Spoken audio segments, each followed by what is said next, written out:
I want to talk about mouthwashing. I've rewritten this script about a dozen times now, and I'm still not done with it. Not completely. There's a lot of symbolism in this game. I could talk about it for hours about the television nightmare sequence, or the horse baby that Jimmy finds with an ultrasound, or the Polye worm, or the Polye thing that haunts Jimmy in the hallways in the beginning, or how Jimmy is haunted by Polye because of his generalized fear of capitalism and work, and we'll get to that someday. Somewhere in my brain, there is a 2 hour long video script that might get made in the future. But for now, I just want to talk about a conversation that happens in the early part of mouthwashing that is really enlightening. When you go through the first flashback scene in mouthwashing, where you first play as Curly, you go down to the cockpit to give Jimmy his psych eval after taking it off of Anya's hands. After a brief hallucinatory experience, which I think is completely non diegetic, but that's a topic for another video, Curly walks in to see Jimmy already seated. The conversation between Jimmy and Curly is revealing to how both characters view themselves and view the wider world they reside in. Curly expresses something many of us feel as working professionals. Could I do something else? And would it be worth it? These are questions and feelings endemic to working within a capitalist system in which we all live. We find a place where we can carve out a living, yet in doing so, we aren't carving out a place where we necessarily find meaning. And thus, the thought comes to us, if I go somewhere else, will I be able to make enough money there? If I try to find meaning, can I also still make a living? Curly expresses this to Jimmy, and Jimmy doesn't quite catch the same meaning as Curly. Jimmy internalizes this to mean, I have achieved all there is to achieve in this position. I have succeeded in being a space freighter captain. There is nothing left for me here.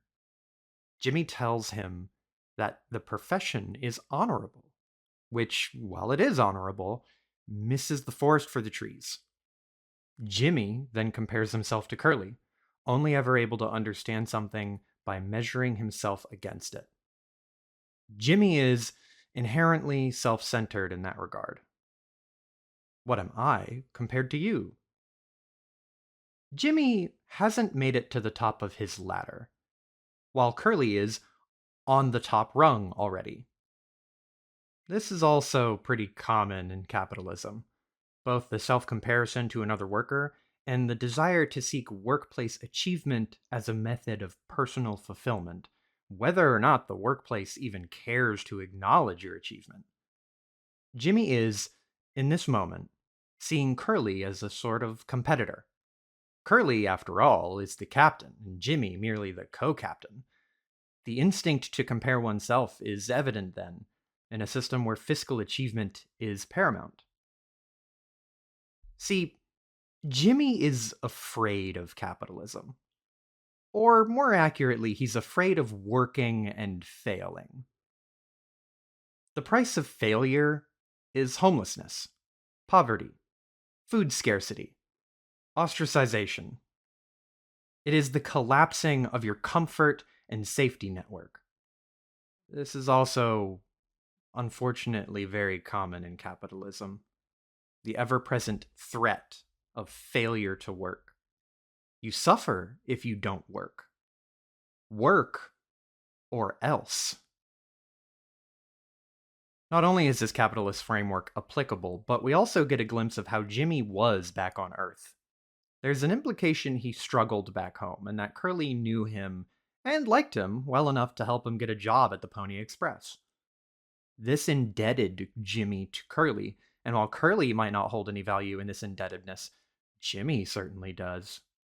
When Jimmy misinterprets what Curly tried to express, Curly simply brushes it off, saying something like that, an admission that Curly is more willing to compromise than to confront.